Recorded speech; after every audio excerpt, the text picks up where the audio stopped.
Hey, what's up guys? So ayan, naka-receive tayo ng notification. Napuno na daw yung ating charger. So ayan, yung ating charger.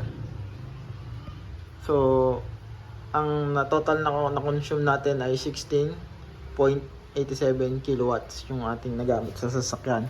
So bumalik na siya sa 2 to 3 watts ito. So tapos na tayo mag-charge. So, ay ngayon, papatay na natin ngayon to kasi hindi na natin i-keep on yan. So, minute siya mga lodi, ano, warm. Warm to touch. 2 minute din, no. Anyway, so i-off na natin. Check natin yung sasakyan.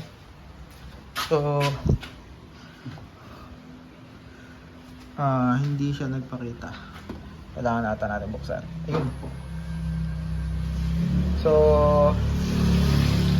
charging completed. Ayan.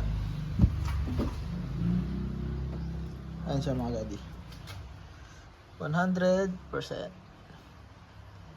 Yes.